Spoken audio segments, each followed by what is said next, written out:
Good morning, folks. My name is Femi Omotayo. I am the lead pastor of this congregation, and this morning I am preaching a sermon that I am hoping and praying will provoke some introspection or reflection on your part. Turn to your neighbor and say, he's talking about you. Amen. But first of all, I heard you all had a great time last weekend with the folks from Marriage 360. Let's give the Lord a round of applause. I couldn't be here, but I heard that Casey and Megan were really good, and it was very, very impactful. And I thank God for the impact that He used them to have on the church.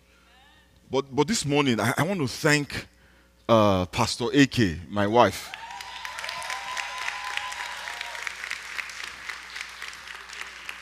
AK and her team who put the program together. I was not able to attend the program, but I was a witness to the hard work, to the time and the commitment that they put into making it a powerful and meaningful event. And I can tell you this, they did it from the right place. They did it because they have a burden for all the people in this church. Amen?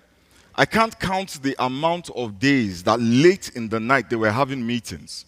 I can't tell you how much time AK spent fasting, or the amount of time, or the number of times she told me how she was praying that God would use that event to minister to the folks at NCH.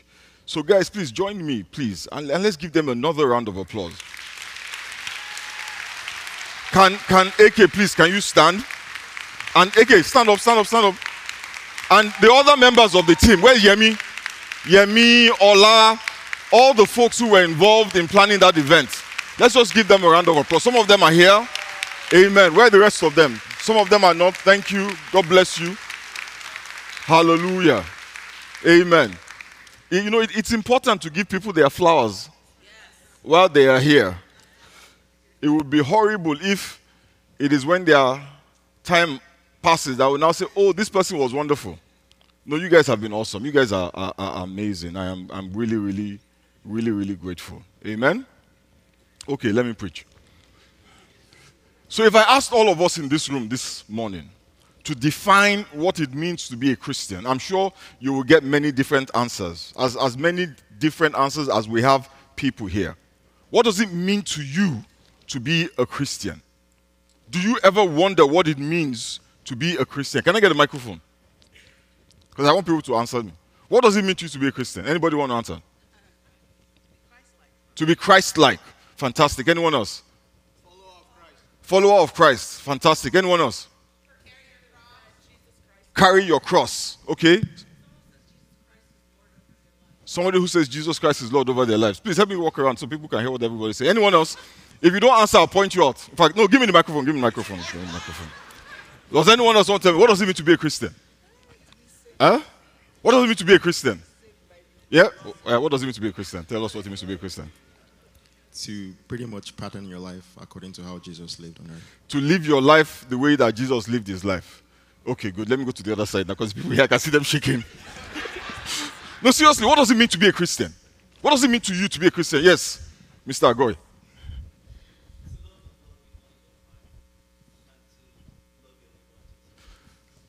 I want you to say that again, please. To love the Lord with all your heart and your might, and to love your neighbor as yourself. You go to Bible school, Abi? Okay, let me go. Let me leave you guys alone. Let me not trouble you this morning. At the core of it, right, it is important that we understand what it means to be a Christian. And the reason why I want us to understand it, is because when you know what it means to be a Christian, then you can examine yourself. The Bible says, examine yourself so that you will not be judged. If you know what it means to be a Christian, you can examine yourself in the light of that definition. And if you fall short, then you can take the necessary steps that will move you closer to the true definition of what it means to be a Christian. Now, the answer to the question is very simple.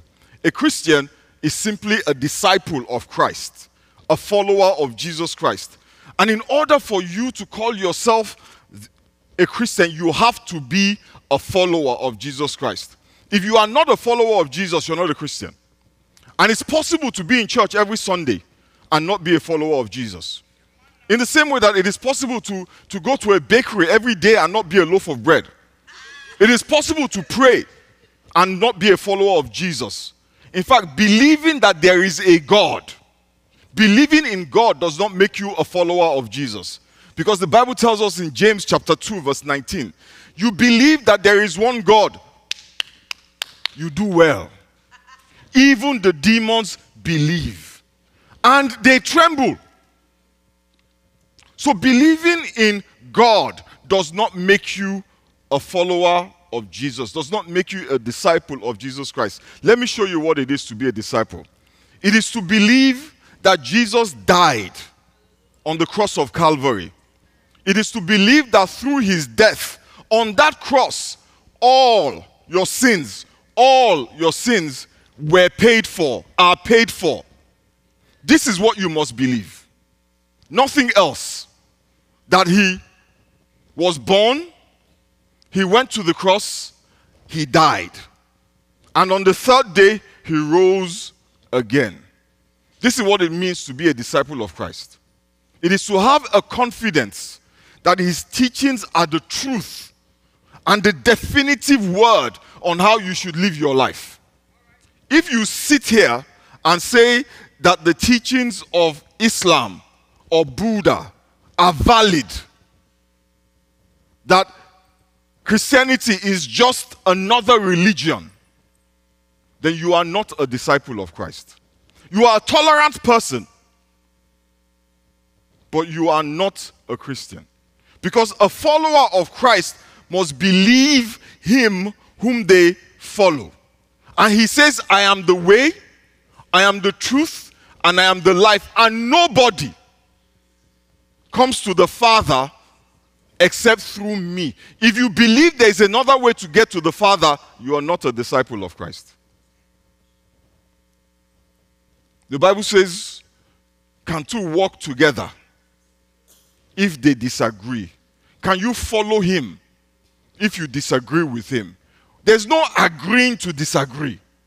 You agree or you don't agree. Amen? You cannot be walking with him if you don't believe that when he died on the cross, the work of salvation and justification and redemption was finished. If you don't believe his teachings, you cannot be his disciples. But then the Bible says in James chapter 2 verse 14 that faith without works is dead. So you believe he died for you, but you live as if your sins have not been paid for. You believe he paid for your sins, but you still want to pay for them. You believe that he has justified you and gave you right standing with God, but you still act and live as if you have to earn it. You believe that he took upon himself all of your sins, but then they have to beg you to be grateful. You cannot believe in Jesus and hide it. You cannot. It's not possible. You must follow him. And if you follow him, the world will see it. The Bible says on the night that Jesus was arrested, the disciples, including Peter, were hanging around where they took him to. Yeah? And people were just, there was a crowd there. Something sensational had happened. This rabbi that everybody had been talking about, that had been doing miracles and healing the sick and all of that stuff, he had been arrested. And somebody heard Peter talking. And she recognized from what he was saying that he had been with Jesus. She said to him, the way you are talking, you sound like one of those guys that had been with Jesus. When people hear you talking, will they ever accuse you that you have been with Jesus? Because she didn't mean it like a compliment. She wasn't saying it like, oh my God, wow, you're a Christian, can I get your autograph? It was an accusation. You have been with Christ. You have been hanging out with the accused. And Peter denied him. Some of us don't have to deny Jesus because nobody would ever accuse us. So it doesn't come up. He's mute. Somebody wants to come and accuse you, say, you want to accuse him of what? Why are you accusing him? Hallelujah. That tells me that a non-believer can tell who a true believer is. And in John chapter 13, Jesus tells us how they can tell. John 13, we'll read from 33 to 35. It says, "Dear children, I will be with you only a little longer. And as I told the Jewish leaders, you will search for me, but you can't come where I am going. So now I'm giving you a new commandment. Love each other just as I have loved you. You should love each other. Your love for one another will prove to the world that you are my disciples." Jesus Christ told the 12 guys who were following him around, says the only thing that will set you apart from the folks in the world, the only way that they can tell that you are my disciples is because of the love that you have for one another. And the love that Jesus Christ is talking about is not a hidden love. I love you in my heart. I feel strongly about you in my heart. It is a love that is visible. It is a love that is verifiable. It is a love that is seen. The world will call you disciples because they see you. Don't you say they see you? Loving one another. In Mark chapter 12, let's read it from verse 28. One of the teachers of the law came and heard them debating. Noticing that Jesus had given them a good answer, he asked him, "Of all the commandments, which is the most important?" The most important one, answered Jesus, is this: "Hear, O Israel." Shema. "Hear, O Israel, the Lord our God, the Lord is one. Love the Lord your God with all your heart, and with all your soul, and with all your mind, and with all your strength. The second is this: love your neighbor as yourself. There is no commandment greater than these." "Well said, teacher," the man replied. "You are right in saying that God is one, and there is no other but him. To love him with all your heart, with all your understanding, and with all your strength, and to love your neighbor as yourself is more important than all burnt offerings and sacrifices." Verse 34. When Jesus saw that he answered wisely, he said to him, "You are not far from the kingdom of God." And from then on, no one dared ask him any more questions. Jesus answered, "You have answered wisely." Jesus said the greatest commandment is to love God with all your heart and with all your soul and with your entire mind. That's the question he was asked. But then he goes on to say the second greatest is to love your neighbor as yourself. What I find interesting is that the man only asked him for the greatest commandment. The man asked for one commandment, Jesus gave him two. He did not ask him for the second one. If the man was Nigerian, I would say, "Who asked you?" So that's not what I asked you. I asked you for the greatest commandment. Why are you giving me number two? But Jesus Christ felt the need to tell him the second one too. Even though the man didn't ask. Have you asked yourself why? Do you think Jesus just likes the sound of his own voice? Let me show you why he told him. Not just the most important, but the second most important. 1 John 4:20. Whoever claims to love God, yet hates a brother or sister, is a liar. Yes. Whoever does not love their brother and sister whom they have seen, they cannot love God.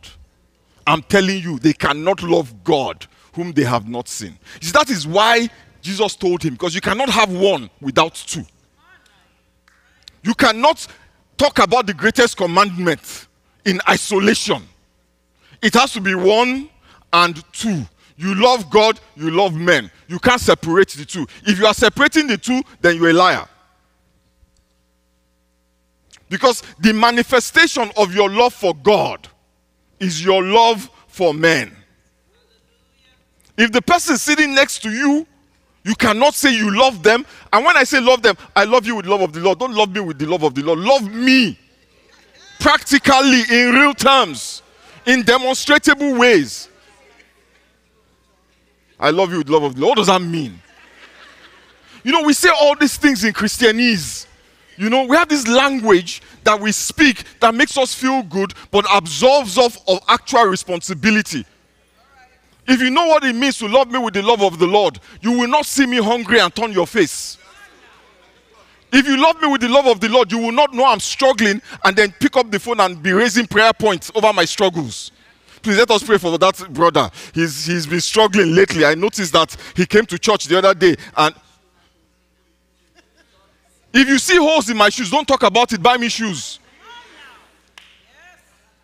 You love me with the love of God and you don't want to see me progress. You gatekeep information. Yes, you love me. Yes, that is, you are really loving me. You love me with the love of God. I ask you for help. All of a sudden, you are not returning my calls. Yeah. That's the love of God. I beg. Listen, let me preach my sermon. Matthew 7:18 says, every healthy tree bears good fruit, but the diseased tree bears bad fruit. A healthy tree cannot bear bad fruit, nor can a diseased tree bear good fruit. Every tree that does not bear good fruit is cut down and thrown into the fire. Thus, you will recognize them by their fruits. It says, by their fruits you shall know them. You see, when you see apples, you know you are looking at an apple tree. When you see oranges, you are not standing there thinking, oh, this is an apple tree. No, it's an orange tree. And you can tell by the fruit. The fruit of the tree reveals what kind of tree it is. And that's why the Bible says in Galatians chapter 5 verse 22, but the fruit of the Spirit, fruit singular, is love, joy, peace, forbearance, kindness, goodness, faithfulness. Those are the manifestations or the expressions of love. The fruit of the Spirit is love. Listen, if the Spirit is there, there must be love. Love is the evidence of the Holy Spirit. You can speak in tongues if you don't have love. I question the Spirit. Look at that sister. Please, that spirit inside you. We don't know the Spirit. We don't know if it is the Holy Spirit, because you are speaking in tongues, but you are mean. You are mean. You are mean. You are wicked. You have the Holy Spirit and you treat your spouse like there's something that was scraped off your shoe. But you don't miss prayer time. It is not the Holy Spirit in you. You are Jezebel's younger brother. You are speaking in tongues, but you are gossiping about your sister, telling lies. We call it shade now to minimize how bad it is. So just throw a little shade. It is not shade, it's gossip. You know, gossiping can take you to hell. Sorry, throwing shade can take you to hell. And you know, in hell the sun don't shine. There is plenty of shade for you there. But you are speaking in tongues. No, the Bible says the fruit of the Spirit is love. If the Spirit is there, there must be love. It is the evidence. You cannot have the Holy Spirit and you don't walk in love. If you don't see a progression in your love walk, amen? If you are not growing in love, then to what extent do you have the Holy Spirit? Fill me anew. Fill me anew. Spirit of the living God, fall afresh on me. Father, we receive it. Then you go outside and you curse out an usher. Same service. After the Holy Spirit has filled you anew, the usher says, please, can you move so that this person can pass? Say, are you blind? Can't you see? No. You have the Holy Spirit. Holy Spirit, call. You know, Jesus Christ said in Matthew chapter 6, verse 15. 5 verse 16. He says, in the same way, let your light shine before others, that they may see your good deeds and glorify your Father in heaven. You see, your light shines before men through the good deeds. We think our light shines through piety. Our light shines through the good deeds that they see you doing. Your good deeds are your light. That is what gives God glory. When men see you, a follower of Jesus, doing good, the name of the Lord is glorified. The name of the Lord is glorified. The Bible calls it light. And do you know why it shines? Because we're surrounded by darkness. And what is the darkness that surrounds us? We live in a loveless world. We think the problem of the world is immorality. The problem of the world is a lack of love, which then manifests in immorality. God is love. What? God is love. If you are letting love flow out of you, what are people saying? They are saying God. That's why you want to preach to people. But you are mean. When you go online now, you type in, Christians are, you'll be afraid. You'll be afraid of what you will see. Because you never think to yourself, that is you. I'm not like that. Actually, kinda. You see, walking in love is not a secondary part of our walk with God. It is the primary and most visible manifestation of our walk with God. And you know the interesting thing? God will reward you for it. We don't know that. We think we just walk in love because, we know God will reward us if we tithe. We know God will reward us if we give. We know God will reward us if the basket comes and we put money in it. And He will, by the way. But He will reward you for walking in love. Let's read Isaiah 58.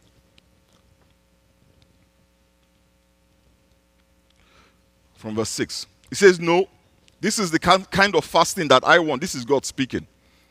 It says, free those who are wrongly imprisoned. Lighten the burden of those who work for you. Let the oppressed go free and remove chains that bind people. Share your food with the hungry and give shelter to the homeless. Give clothes to those who need them. And do not hide from relatives who need your help. Listen, let me talk about this. Let me talk about this thing. Listen, how many of us in this room have family members?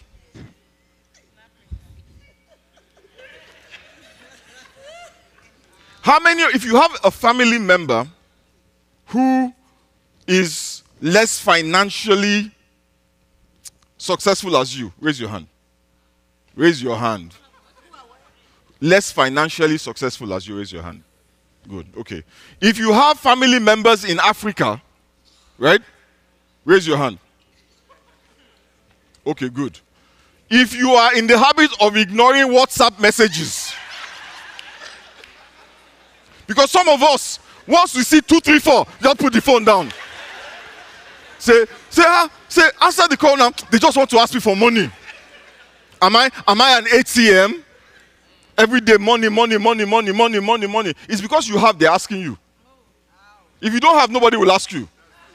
Would you rather be the one asking or the one they are asking? And God can arrange it.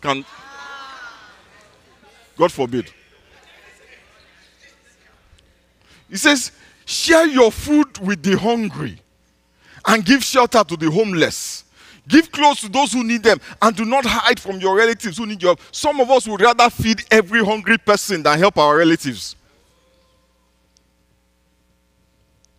Because you feel that you are, why Pastor, let them work hard.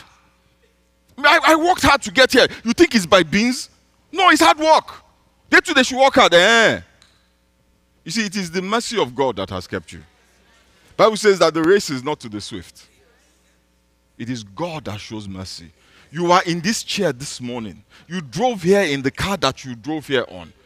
Because God had mercy on you. Yes, you worked hard, but God gave you opportunity. They are harder workers than you. Say, Pastor, listen, Pastor, I have been in school for the last 15 years. Because you got admission to school. There are people who are smarter than you. Their intellectual capacity will swamp yours. But guess what? They don't have the opportunities that you have. I was at a thing with some guys yesterday, and one of the guys, I don't know if he's here, probably not, was saying that he was just joking and talked about football and how he went to camp. Also, by the way, the Golden Eagles, the Green Eagles, they're playing tonight. Super Eagles, sorry. They're playing tonight. Let's give them a round of applause.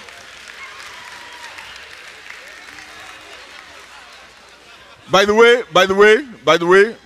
I know there's been a lot of smack talking online. Yeah? I'm not among them. Yeah? I love all of us. But if there's anybody from Ivory Coast here, the Lord will console you tonight.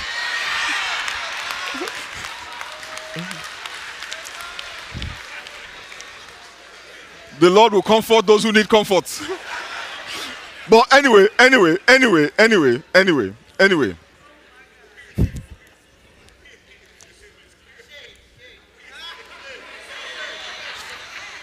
I said that the Lord will comfort.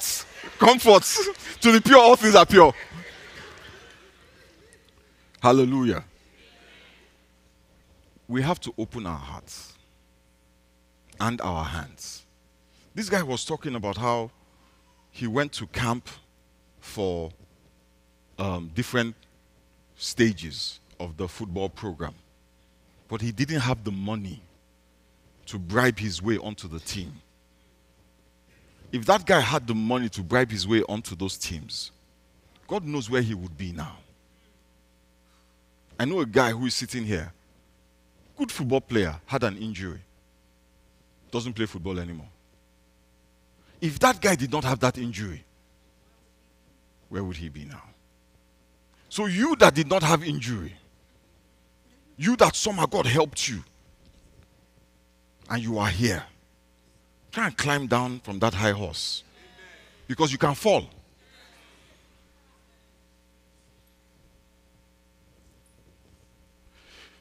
Then verse 8 says, then your salvation. You know what salvation means? Deliverance. Soterion. It's a comprehensive word. It speaks of deliverance. It speaks of healings. It speaks of breakthroughs. It says, then your salvation, then as a consequence, your salvation will come like the dawn, and your wounds will quickly heal. Your godliness will lead you forward, and the glory of the Lord will protect you from behind. Then when you call, the Lord will answer, yes, I am here. He will quickly reply. It says, remove the heavy yoke of oppression.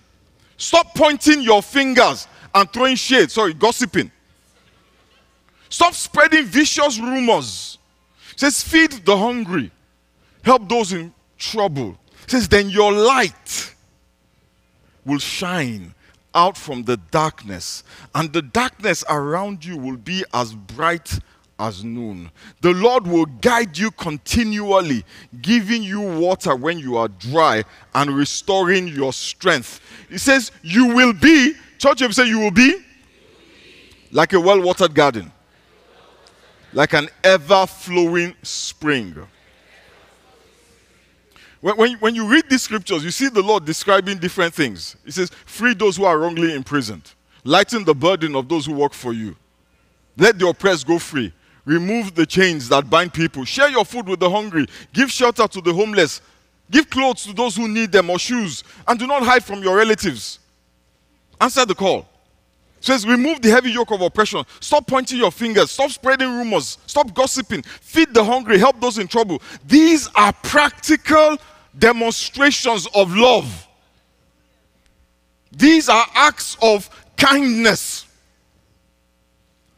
These are the practical manifestations of what it means to love.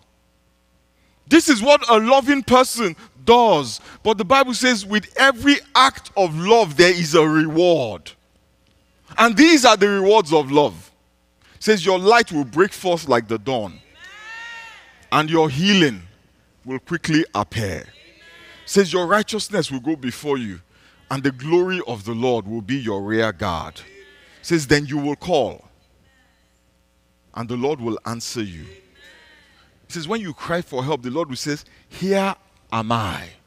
You know, it's the other way around. When Samuel heard the voice of God, Eli told him, when you hear the voice of God, say to the Lord, here I am, send me. Now, God is saying that when he sees your love, he will respond to your voice.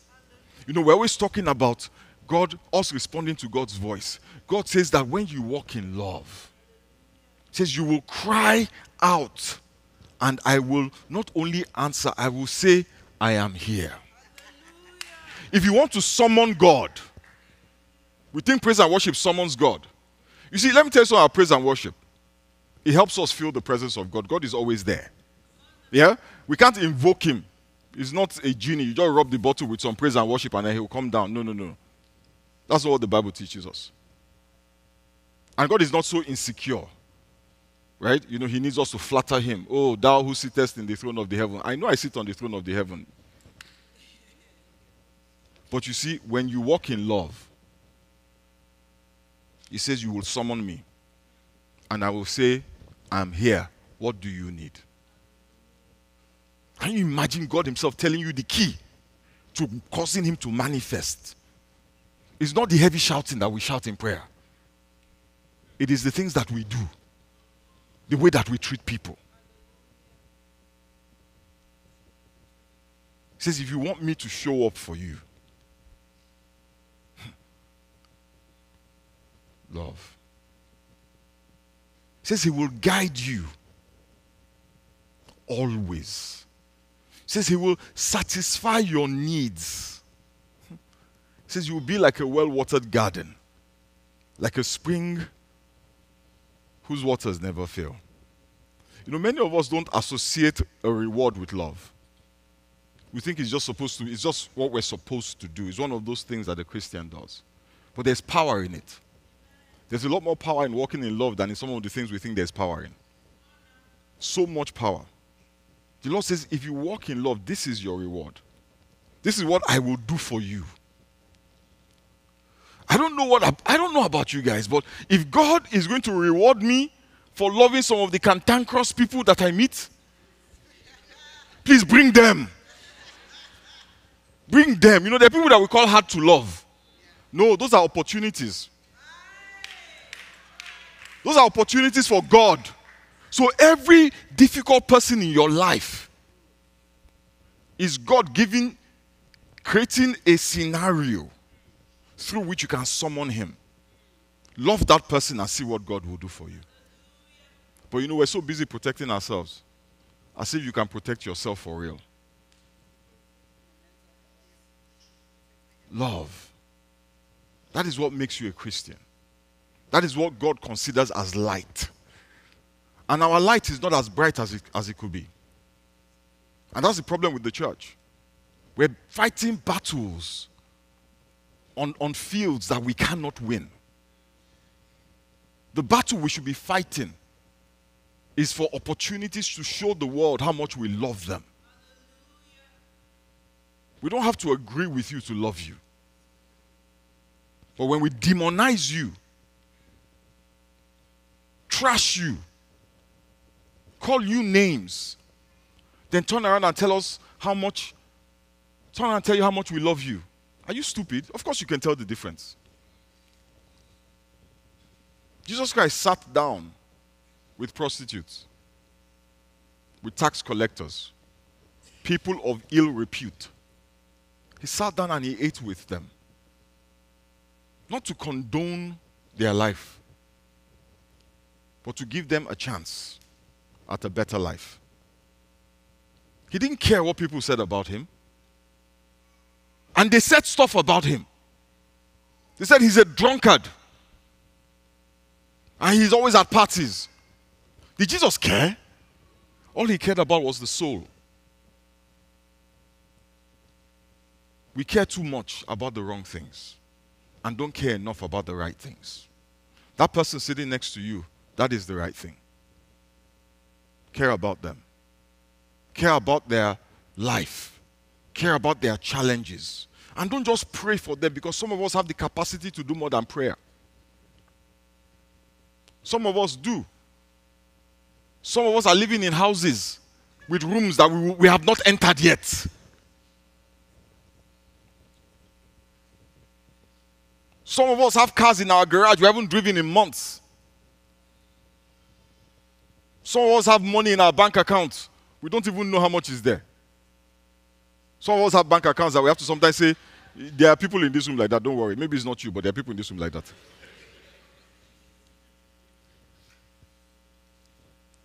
But then we see our brothers in need. We see our sisters in need. And we turn our backs on them and lift up our voice and say, Father, help me. The person you can help, you haven't helped.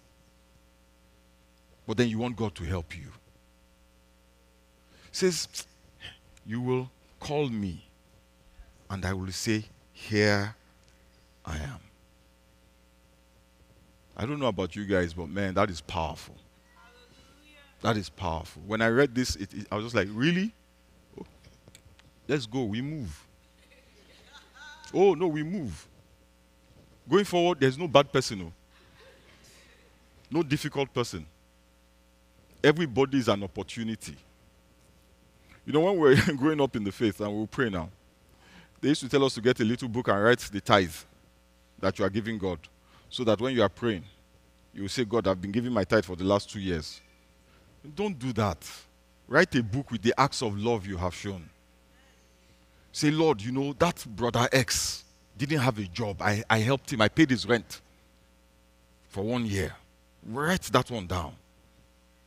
And then you bring the book of Isaiah and say to the Lord, I paid his rent. Why am I struggling to pay my mortgage? I gave him my car. Why am I looking for transportation? Because that is what his word says. That is what he calls light that shines in darkness. Not these things that we're doing. Not these things we're doing. And if you call yourself a member of New Covenant House, let me not hear. Let me not see you post any hate on your page. I don't care if you post yourself at a party, that one doesn't concern me. But if you post anything that involves hate of anybody, me and you will have problem. I'm sure that one we will have problem. Because nobody here is perfect. And the liar is not better than the adulterer. And the adulterer is not better than the homosexual. Why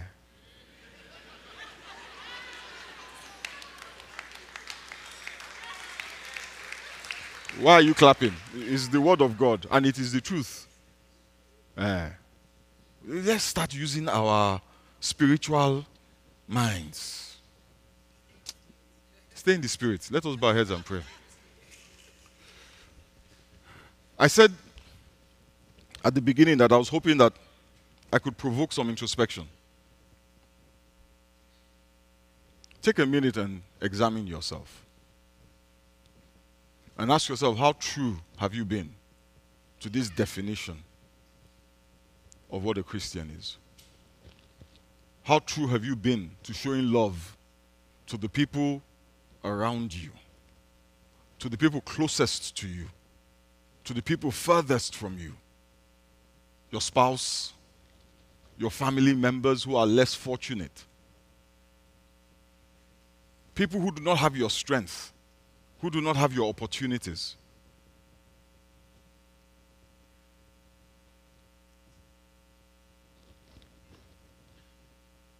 Ask God to help you. Ask Him to help you. If strength is what you need, ask Him to give you strength. If opportunity to show love is what you need, ask him to give you those opportunities.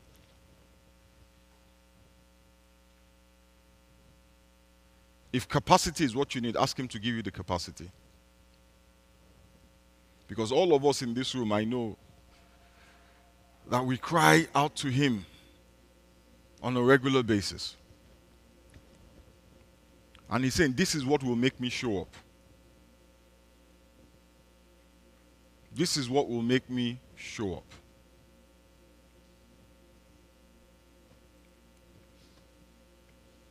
The Bible says it is because of the love that you show to one another that they will say you are my disciples. Not your uniform, but the way that you behave towards people. And so, Father, we thank you and we bless you. Father, we give you praise. Almighty and ever-living King, you are just an awesome God. Father, at times like this, I am reminded of your mercy and how undeserving we have been of the mercy that you show us. Indeed, it is because of your mercy that we have not been consumed. Father, this morning, I thank you for mercy. Because, Father, I have not been faithful. I have not been, Father, as loving as I could be. I have not taken every opportunity to let light shine. Almighty God, I ask this morning for strength. I ask Almighty God this morning for the capacity. I ask Almighty God for insight. Fill my heart, Father, with knowledge, with wisdom and understanding. That through me, Father, your light may be seen in all the earth, and that your name may be glorified. Father, we're not perfect. We're very flawed. But Father, your word says that we bear this treasure in earthen vessels, that the excellency of the power may belong to you. We recognize that we will always be earthen vessels as long as we walk on this planet. We ask that, Father, you will use us as earthen vessels to bring glory and honor to your name. We give you praise and we give you glory. In the mighty and precious name of Jesus we have prayed. Amen. Somebody said what? Amen.